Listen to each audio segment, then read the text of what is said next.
প্রথমবারের মতো নিজের পছন্দের একটা আইটেম বানিয়েছিলাম মোমো। মাত্র 3 মিনিটে আজকে মোমোর রেসিপি দেখাবো। আসসালামু আলাইকুম, আমি মনীষা জান চলে আসলাম নতুন আরেকটা ভিডিও নিয়ে। কেমন আছেন সবাই? আশা করি সবাই অনেক ভালো আছেন। তো কথা না বাড়িয়ে আজকে ঝটপট একটা ইজি রেসিপি দেখাবো মোমোর। তো চলুন শুরু করি। ইউটিউবে ঢুকলেই মোমোর অনেক রেসিপি পাবেন, কিন্তু সবগুলো লং ভিডিও অনেক, তাই আমি ভাবলাম যে একদম শর্ট করে একটা মোমোর রেসিপি দেওয়া যাক। আর যেহেতু আমি এটা প্রথমবার বানিয়েছিলাম তাই আপনাদের সাথে শেয়ার করছি।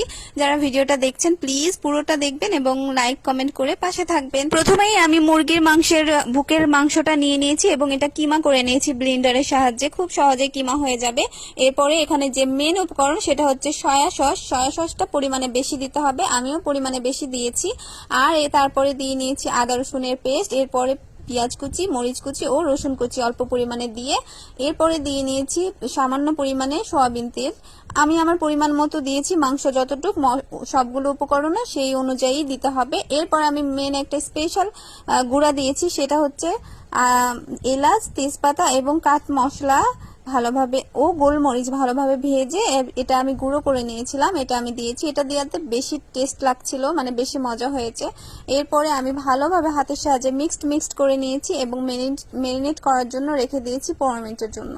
এরপরে আমি এইদিকে ওইটা মেরিনেট করতে দিয়ে আটাটা রেডি করে নিচ্ছি। এখানে আমি আমার পরিমাণ অনুযায়ী আটা নিয়েছি। আটা নেওয়ার পরে এখানে সামান্য পরিমাণ লবণ দিয়ে তারপরে হালকা করে পানি দিতে দিতে, অল্প অল্প করে পানি দিতে দিতে ও সয়াবিন তেল দিয়েছি অবশ্যই, মানে পরোটার যেভাবে ডো তৈরি করা হয় সেভাবেই আর কি। খুব সুন্দর করে ডোটা তৈরি করে নিয়েছি এবং 10 মিনিটের জন্য এটাও রেস্টে রেখেছিলাম। 10 মিনিট রেস্টে রাখলে খুব সহজেই তৈরি হয়ে যাবে এই রুটিগুলো ছোট ছোট। তো আমি ছোট ছোট এই যে আমি একটা তুলে দেখাচ্ছি যে আমি কত পাতলা করেছি রুটিগুলো। আপনি একটা বড় রুটি করেও কেটে কেটে নিতে পারবেন বা ছোট ছোট করেও ইচ্ছা অনুযায়ী। তো আমি দুই রকম ভাবেই করেছিলাম রুটি। এখন আমি একটা একটা করে রুটি নিব এবং মাংসের পুরটা ভিতরে দিয়ে সুন্দরভাবে মোমোটা ডিজাইন করে নিব।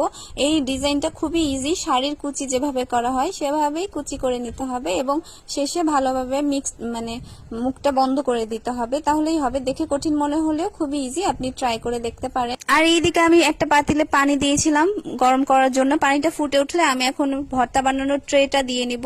আর এদিকে সব মোমোগুলো আমি তৈরি করে নিয়েছি এবং ট্রেতে ভালোভাবে তেল ব্রাশ করে নিব, সয়াবিন তেল আমি ব্রাশ করে নিলাম প্রথমে ভালোভাবে এবং মোমোগুলো দিয়ে নিব। যেহেতু আমি এক হাতে ভিডিও করেছি তো দেখতে একটু অসুবিধা হতে পারে, কিছু মনে করবেন না। আশা করি সবটাই পুরোটাই বুঝতে পেরেছেন ভালোভাবে। তো আমি যে মোমো দিয়ে ঢাকনা দিয়ে রেখেছিলাম 5 থেকে 7 মিনিটের জন্য, তারপরে আমার মোমো রেডি। খেতে অনেক বেশি মজা হয়েছিল, যেহেতু আমার পছন্দের এবং নিজে হাতে বানিয়ে এত মজা হয়েছে। আমার তো খুবই ভালো লেগেছে। আপনাদের কেমন লেগেছে অবশ্যই কিন্তু কমেন্ট করে জানাবেন। আমি ভাবতেই পারিনি যে এত মজা হবে। তো আজকের মতো এখানে শেষ করছি। আল্লাহ হাফেজ।